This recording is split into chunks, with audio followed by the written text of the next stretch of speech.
Welcome to 90 Day Fiancé, Before the 90 Days, Season 6, Episode 12, Field of Dreams. The end is nowhere in sight. Field of Dreams.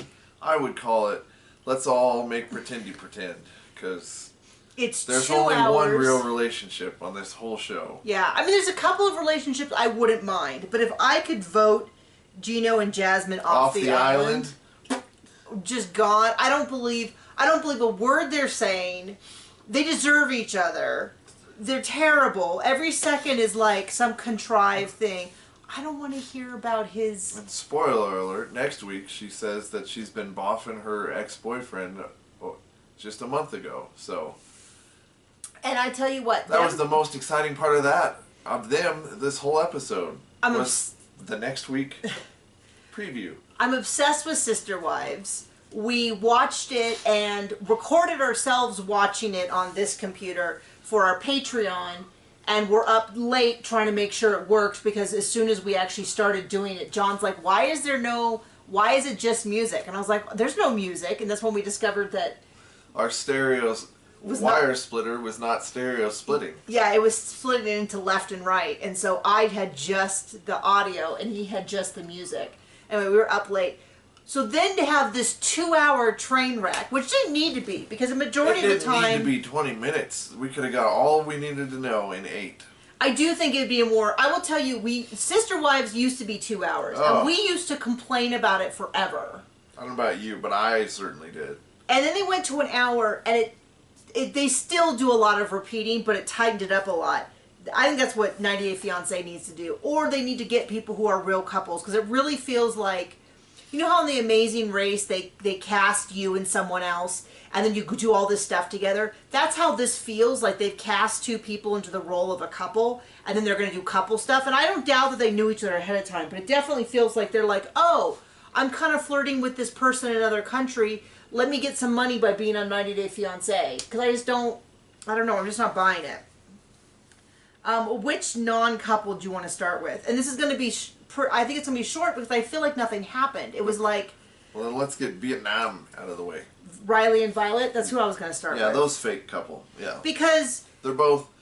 Every time they have a fight, they're screaming and yelling. They break up. They block each other. They badmouth each other to their family. All of that. They should not be getting back together. So when he's like, well, I talked to some dude who said I need to apologize, so I unblocked her and I'm going to apologize. I'm like...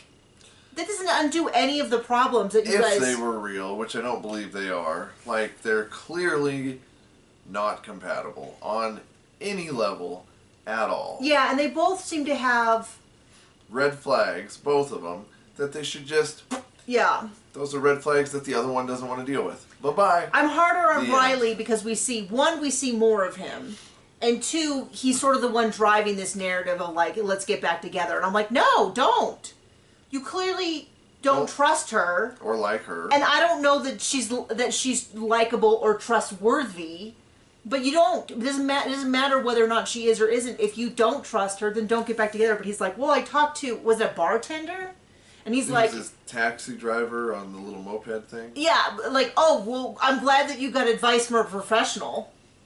Well, in our country, it's this. And it's like, yes, there are certainly cultural factors, but... Every country is on a monolith, first of all. And secondly, it just sounded like someone said, well, if you're done talking to her, then we're done filming. And he's like, oh, gee, well, we got to get back to filming. What can I do? They're like, well, what if you, like, talk to someone who explains how culturally it's normal? Yeah, that sounds great. Not at all believable. She's not Buddhist, but they go to a Buddhist temple and pray to Buddhists, so that's the thing. That seemed odd to me, but maybe it's not to people. I don't know, because I wouldn't pray to Buddhist temple because I'm not Buddhist. I'm not Hindu. Right. You know, I'm not Mormon. Like, I'm not offended by it. It's just a matter of it's like, oh, well, that's not my religion, so I'm going to let you have your religious stuff. So that seemed odd. It seemed like they definitely were like, well, you need to go somewhere. And they're like, what about a Buddhist temple? And she's like, I'm not Buddhist. I'm like, well, you know... 6 of one, half dozen of the other. Okay. In Vietnam, let's do something Vietnamese. Yeah, it was, and then we had a hard time following the conversation. We are exhausted. I don't know why. We didn't. put no effort into it. Well, I had trouble because he asked her if she wanted to move to America. And I was like, dude, you just blocked her and said you never do want to talk to her 2 days ago. Like, I kind of feel like my opinion a lot of times with these relationships is like if I broke a glass and I like put it back together and then I broke it again and put it back together, at some point you go, you know, we need just a new glass. This glass is broken beyond. That's what it feels like, except it doesn't even feel like Are we talking about toxic purity culture? Is that what that is? Oh, I didn't know that. No, I just meant like I don't need to decide who's worse, Riley or Violet. All I need to decide is that they have too much baggage in this relationship that they're not fixing. They're not getting rid of. They're not starting over. And it doesn't seem like it's worth fixing. My son has a cookie cup for my cookie festival. I don't know what. One of my mother-in-law's friends sent it to him. And for whatever reason, he was like, this is it. This is the cup for me. And it's I mean, it looks like it transported from the 1970s. But he loves it. And it broke, and the handle broke off. And he was like, my cookie cup! And he was like, so upset. I couldn't quite figure out what was happening until I think you had to help me. And you're like, he broke his cookie cup. And I was like, okay, I'll fix it. And so I fixed it. And then he got it back. And then within a week, he broke it again. So the first time it was like several months, and then he broke it again. Their relationship is not as good as the cookie cup. No. They can just throw it away. And this is where I feel like it's like The Amazing Race or something, because it's like that idea of like they were cast on this show together. So they're staying together because, man, if you can get an in on 90 Day Fiancé, you can ride this for like 5 or 6 seasons. Big Ed is still on the show. Remember him? He's awful. Terrible. The worst. The most unlikable dude. And they're like, yeah, that's definitely what we want to bank on. People have been asking if we're going to do The Last Resort. We're not going to do The Last Resort because, well, first of all, we've got to put all our eggs into the sister-wife basket for as long as we can. As long as this cash cow is cashing out. We're riding it to a sunset. But in general, the shows that we're trying to do with the 90 Day Fiancé are the ones where we either all the couples are new or we know the couples. And I don't know any of the couples in The Last Resort. I mean, this is like deep, deep, deep lore fandom where you've got to have watched 19 seasons before this. So that's why we do a lot of before the 90 days and the 90 days, and we might at some point consider the other way. Just kind of depends on when it appears on the schedule, because if we do more than like 2 shows, which we've done 3, it really wears us down. What are you? Sorry, are you telling me? Are you telling me that I am? Speaking of ejaculation, let's talk about. No. So anyway, he asked her to go to America. She asked about her finances. I think it's crazy he asked her if she wants to go to America when they cannot go more than 24 hours without a screaming match. And then he's really offended she asked about her finances, and I'm like, well, you did ask her if she wants to move in with you. I think it's kind of fair, because if she moves, she can't work, so she doesn't want to be homeless in another country. Maybe she'd get herself deported. Okay, speaking of ejaculation. Gino wants baby. Gino and Jasmine, they're trimming each other's nose hair. You said to me, do people actually like Jasmine? I will tell you, on TikTok, I saw a thing of her, and there was all these comments. Jasmine's just like me. Jasmine's such a breath of fresh air. Jasmine is so wonderful. She's so relatable. And I'm like, wow, Well, we know our viewers don't feel like that, because we don't have a bunch of crazy pants viewers. I mean, they might. I don't know. Rock on. They don't watch us and like Jasmine like So that. the only thing that happened to me was that he said, so we're going to have kids. And she's like, I don't want kids. And he's like, we've talked about, and I was, when they first showed that clip, I was like, what have they been talking about for 2 years? But then what happens is, he said, we've been talking about this, having kids. I really want to have kids. And she's like, well, we're old. You're going to retire. And he's like, yeah, retire so I can be a stay-at-home dad, just like someone over here. I'll tell you what, if you can make it work, it's quite the deal. I didn't think I'd get it, but that's what I wanted. And now you got it. Now we got it. And this is what your views are contributing to. This guy being a stay-at-home dad, now an avid guitar player. That's all he's doing. He used to be a guitar player, And then he stopped, and I was bugging him for years, like, why don't you play the guitar again? And he's like, I don't know, I just don't feel like it. It's loud, blah, blah, blah. And then one day, like 3 weeks ago, he's like, I'm ready to play the guitar again. And then he has been playing like 8 hours a day since. That's very much our household. Like, we're all in on the turn of, like, on a drop of the dime. We just change directions. So anyway, he wants kids and she doesn't. And she does say something smart, which is, well, she said, do you think... accident, because there's no way. She said, do you think we'd be good parents? And I'm like, yes. Thank you for the self-awareness that you are insane and your relationship is unhealthy. And then she said, we're kind of old. And I was like, that is not the problem. It is not your age that would make you a terrible parent. And she does have 2 children that do not live with her. And they are not on the show, which is a good thing. I am happy for that. But they don't normally... Unless the sister's her daughter, which we don't know. Which we don't know. Yeah, she did... I do kind of feel like you get half credit for the fact that, like, yeah, your kids aren't on the show, but your sister's... isn't she underage? Or she was at some point? Who cares? I don't know. I mean, I'm kind of like, well, it's good that your kids are on the show, but your sister is? I don't know. But, and so she's like, I don't want a baby. And he's like, well, why didn't you tell me before? And she's like, well, because before you couldn't ejaculate, so it wasn't an issue. And I was like, okay. And then she's like, and I thought you would leave me. And it's like, it's clear he's not going to leave you because he didn't leave you over the prenup. He didn't leave you over... He must really like being on TV. I mean, it really does feel that way. I mean, at this point, they both deserve each other. This does feel like... And that was a slam on them both. Yeah, I am so over them. And you know that they're going to continue. They're going to be on 90 Day Fiancé, and I'm going to have to watch her in Michigan. They're going to be on the marriage counseling show. They're going to... The Last Resort, or whatever they call it. And I just cannot stand them.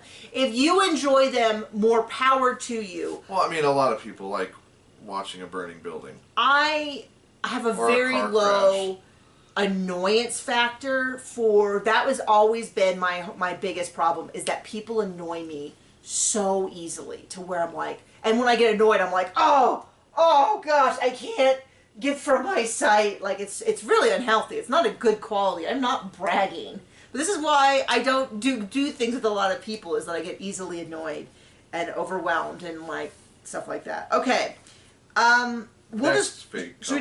Should we just go to the couple you like, or should we just keep going through fake couples? No. We need to go with Cleo and Christian next. Oh, look at John mixing them up. Okay, Cleo and Christian. I don't get them. They don't seem to have any... They like to be on TV. I don't know. I don't know. And for whatever reason, this episode, I could not understand Cleo. It was like a vocal fry mixed with a strong accent. And I was like, that or my brain is mush, which definitely could be because we just had to watch an episode of Cody Brown talk all gobbledygook and Robin Brown. And also, I kind of checked out. I'm not into astrology. Hey, if it's your thing and you're super into like astrology and tarot, hey, it's a religious practice that's not mine. I don't have any more thoughts against it than I do any other religion that we're not a part of. I just couldn't really engage in it. And I have some dear friends who are really into astrology. That's your thing. But when she's like, we're going to do astrology... my brain just started doing like the Charlie Brown, like wah wah wah wah wah wah wah wah wah wah. So Christian asked some questions, and Cleo cried during it, and yeah. So they did like they did like, are you compatible? There was some stuff, and I just kind of feel like compatible. They are compatible. They go to combat all the time. They're always fighting. Sorry, a little Freudian slip. Well, what I was going to say is it'd make more sense to go to like a couples counselor, or to talk about stuff. But so when... Or maybe back to Christian's own country, since he doesn't like Cleo. Yeah, I don't know. Well, he certainly liked her enough to have sex with her. He has not denied that again. He denied it once. But he didn't deny it again. But they went to this thing, and then she kind of was like, the astrologer was like, well, on a deep level, you're not compatible. And Cleo cried. And I was like, okay, I mean... Every religion has practices that other religions don't. She believes it so much she broke up with him. Oh, she didn't? No. Yeah, that would have at least been interesting. I'll tell you what, if she just broken up with him on the spot, mic drop. Like, that would have been kind of hilarious. But no, I think it's likely they're going to stay together. I don't get why. This reminds me... camera. This reminds me of every, like, high school, college relationship that would, like, they would get together and they would be together and then they'd fight the whole time and then eventually they'd break up and then they'd moon over each other and they'd get back together, and I'd just be like, you guys are compatible. You don't like each other in a fundamental way and you're unhappy when you're together, but maybe because you're having sex, like, that's the benefit. Like, you know, I was a pretty prudish, I don't know what the word is, person who dated. And I was like, well, if you're just going to keep having sex, at least have it with someone you're not constantly fighting with. Like, come on, guys, this isn't good. I remember I taught at a Christian university in California. And I remember the volleyball, I mostly taught archery. I also taught computer science, but I mostly taught archery. And I was very good at it, and the students loved it. And there was a volleyball teacher also in the same department as me that was like super crazy friendly and kind of took me under his wing. And so I would see him every once in a while. And when I would like go to get my paychecks or turn in paperwork and stuff like that. And I remember him talking about a student that we both knew who had gotten pregnant and gotten married when she was like 20. And she was very sweet, and it was the same kind of thing. They were together, and they'd break up, and they'd get together, and they'd break up. I don't remember them as being big at fighting, but I think that they just didn't want the same thing. But they got pregnant, and it was kind of a little bit of a, I don't know if it was a scandal. I certainly never said anything to her, and I wished her all the best and all that, but it was kind of a thing. And I remember him just being like, why can't these kids just masturbate more? I remember being so shocked.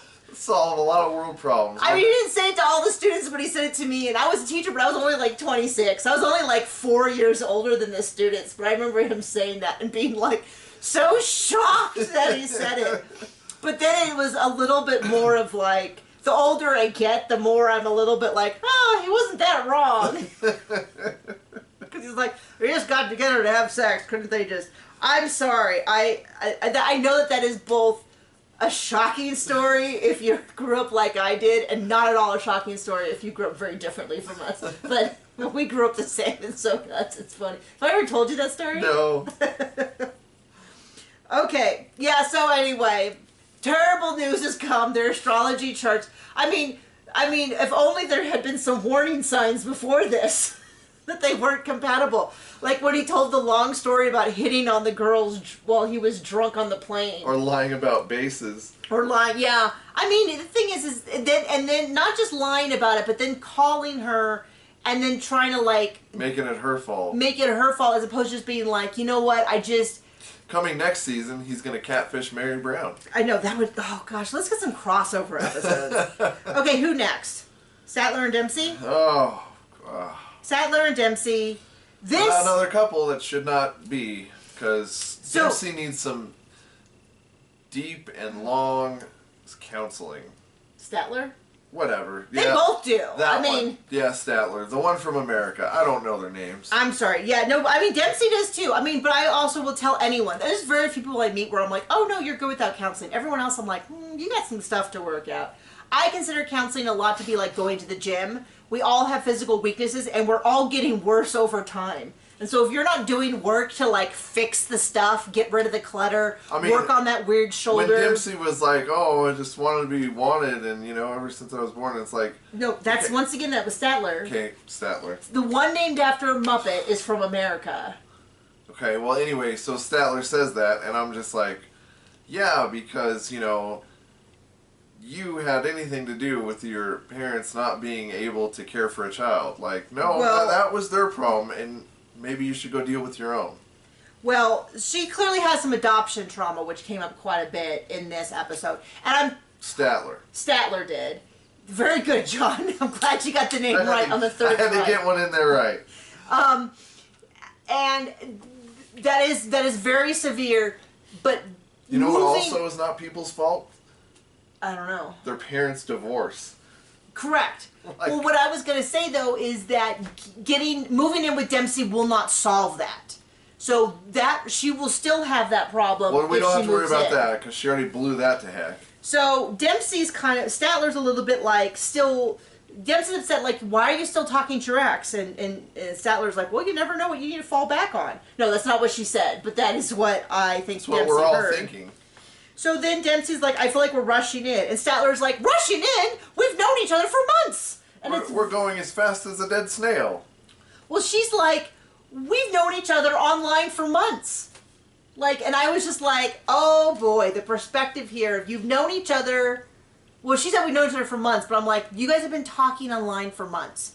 I have friends that I've talked to for 8 or 9 years, online almost every day, that I still feel like I love them deeply, I care about them, invested in them, I do talk to them every day, but it still feels like I would still say it's a little different than if I look forward to meeting them in person someday. And I do feel like our relationship will be deeper when we meet in person. I will also not be asking to move in with them. Total aside, just in case anyone's curious about the comparison. Or sleep with them on the first night you meet them. I will also not be doing that, just to be clear. And I don't know what we literally just met. Oh. This reminds me, though, of a first date I went on. So, this is going to be good. No, before I met John, I went through this. So I've been on and off, like many people of my age. Dating sites were new, and I think better than they are now. We're that old. I don't know, but so I would usually like go on them every like fall, and then I get super busy in the spring, and I would stop. And so I would, I dated a guy who was a professional skateboarder. I dated a lot of people incredibly briefly.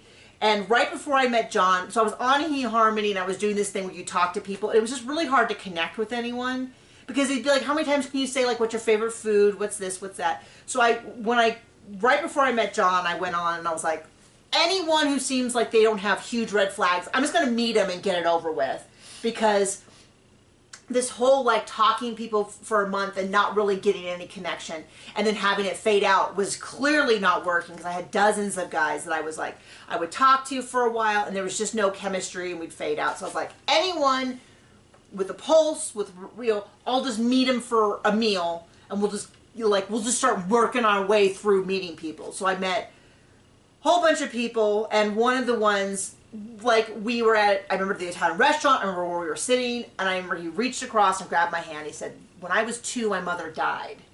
So all I'm looking for is a woman to marry and have kids with as soon as possible. And I was like, well, I am ready for my entree. You need to say that louder. Oh, what I said, sorry. Well, I didn't say anything. What I thought in my head was, I am ready to leave. You're ready to have kids and get married. I'm ready to leave because I just met you 5 minutes ago, and like he was kind of between jobs, he wasn't sure what he was going to do, which is fine. I don't have a problem with that. He was sure what he wanted to do, you, and have kids. Yeah, no, so, or I don't even know if he wanted me, just anyone. He just wanted a woman to marry, but Statler had that same energy of like, we've known each other for 2 months, what more could there possibly be to check off? And Dempsey's like, right, like I should know you for a minute. And Statler's definitely like, well, fine, then if you're not willing to, what am I going to do? Just live in England? Yeah. Like, you keep trying to move there. You keep meeting girls and trying to move in immediately. Like, what are you going to do for a job? Like, this all feels so red flaggy. Like, this is not, it definitely feels like Dempsey could have been anyone. It doesn't feel very much like I love you, Dempsey, but more of like, well, we talked for a few months.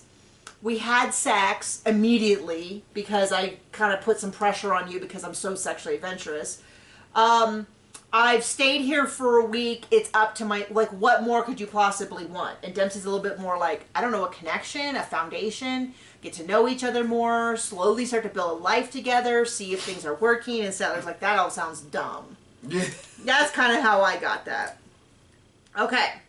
Rolling our way through these. They really drug this next couple out. Misha and Nicola. So he gives off such the vibe of... They go fishing, right? They go fishing first. And he tells her she's going to die. And that women aren't good at fishing and they don't understand fishing. And I'm like, okay, fishing is not... Like, yes, you can definitely be better at fishing. You can be worse at fishing. But, like, let's not make this into brain surgery. Well, they were on a competitive bass show, right? I mean, he's like, women can't understand fishing. He reminds me so much of like the teenage boys who haven't quite gotten an interest in girls yet and are a little bit like, ooh, what do girls know about video games? They don't care about cool stuff like sports and video games. And then, you know what I mean? I think you nailed it. I mean, it he just doesn't really seems like that. That into her. It seems more of like, well, yeah, eventually you grow up and you get married, and so I guess this is as good as any. But he doesn't seem that attracted to her, and she's kind of hot stuff. And her deal with him seems to be a little bit of like... imagination. Well, okay, it reminds me, when we go back to my single days, I went to Mexico with our church group and to learn how to surf. And this guy taught me how to surf and was really nice about it. And I was like, oh, he's so cool. And then we got back to America and I got to know him a little better. And he was kind of a dweeb. He was a nice guy. But I remember kind of at some point being like, because I was like super crazy into him. And then someday I was kind of like, oh, he's just kind of a middle-aged, skinny, short bank teller. And I don't want to make it sound like it was like he just wasn't that interesting. Like, of course, after I broke up with him and made him cry, because I'm not a good person. Then he became like a pottery guy. And then he like went and did pottery professionally. I was like, well, that was cool. I knew he had potential. No, but I'm saying like, we've all done that. We've gone someplace and you've like seen someone through a specific lens and you're like, oh, they're so cool. And then you get them away from that place and you're like, oh, they're just a guy. And I'm not actually attracted to him. I just was, that's what it feels like she feels towards him. She had this deeply religious experience and he seemed to know so much about God and provide her with information. I think in her mind, him and God got all enmeshed, and because she's fighting hard for this dude who does not seem to be that great of a catch in the grand scheme of things. Although I feel like this is 90 Day Fiancé in general, where they're like, I've got to get this person, and you're like, do you? Or they're not a million people in America exactly like that, but they just don't have a cool accent. And or a family that hates is not gonna, yeah. Yeah, and so, but Nicola's really acting like, well, I don't know if you live up to my standards because you're not a virgin. And I'm like, okay, buddy. Dude, you're like 50. Like, I don't know. I kind of feel like if... expectations meet reality. Not in this guy's mind. Should I quote Paul? Hey, buddies, if you don't need a woman, don't get one. If you need to get married as soon as possible. But if you don't need it, like, just focus on other stuff. I really feel like that was a message specifically for Nicola, which is like, if you don't need a woman, if you're this age and you're not like dying to get married, because he really seems like, well, he'll consider it, but I don't know, she's not up to snuff, then don't. Just stay a bachelor, fish, but then he wouldn't be on the TV show, so... So, there's all this Sturm und Drang about how Misha's going to meet his brother and his mom, and she is not a brothers and not a virgin, which to me feels like such an antiquated term. It was kind of like a silly thing when I was in my 20s, but she is a grown woman with 2 children, and she was married to the dude. Like, she was married to the guy. And they really are trying to paint this like let's get her a big scarlet letter to wear. Like it's the puritanical early America, which was not so pure. And so we meet Nadia, the mom. She brings flowers. She's very gracious. They meet the brothers, and then they kind of give us a hint of the conversation to come, which is like the earth shakes because she's in fact not a virgin. She's got 2 kids. Where did they come from? Okay.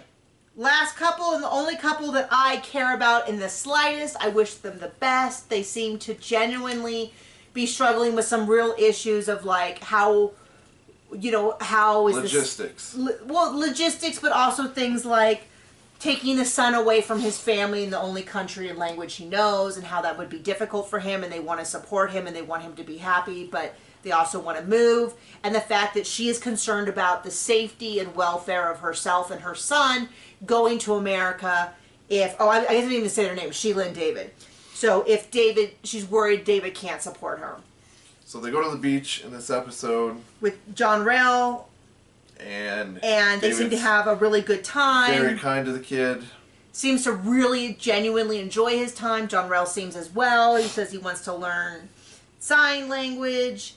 They play like the slap game, which is like where you put your hand over someone else's hand, and then they try to slap it before you can pull away. Seem like they're having a good time.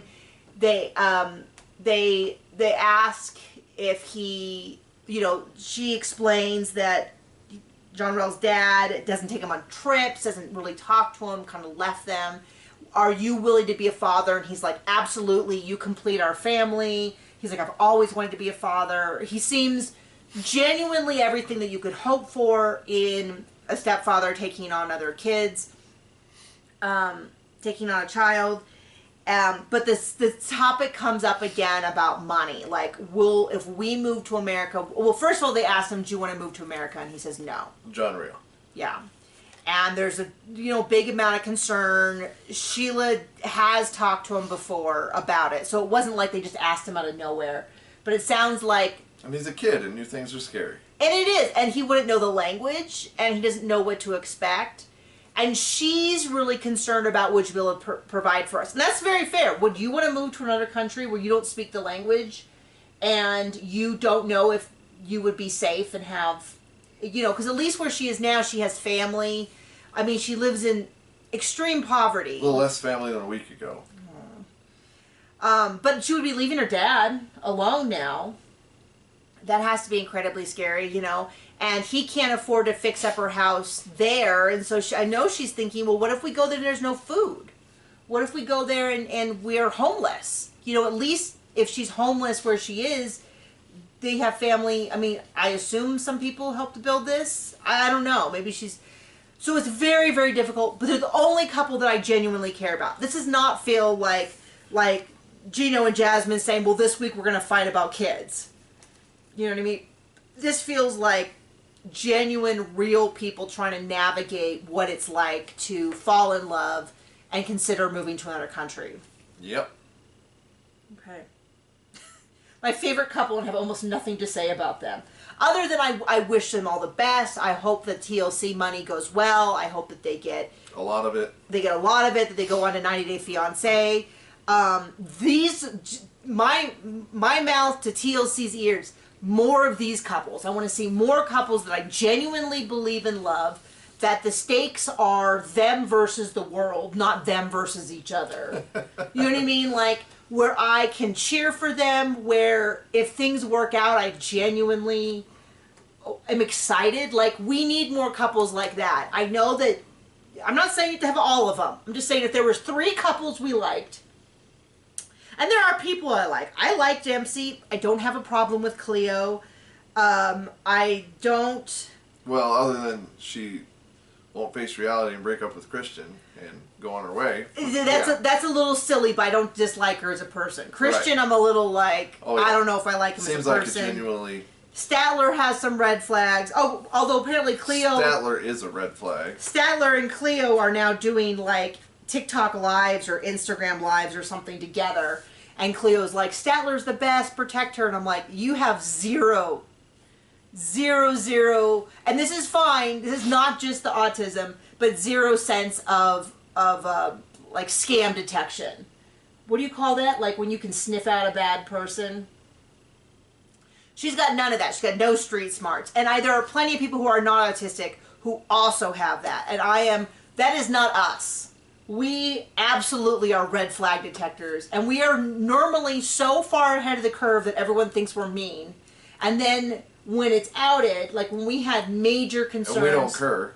Well, I had major concerns about, I was at a church, I won't say which church, and I went on a retreat and I came back and I was like, there were a few women that were kind of involved in ministry that I saw that weekend that I was like, I think there's real problems with them because they definitely think they're better than everyone else. And I didn't like the way that they spoke to some of the older women, and and then like...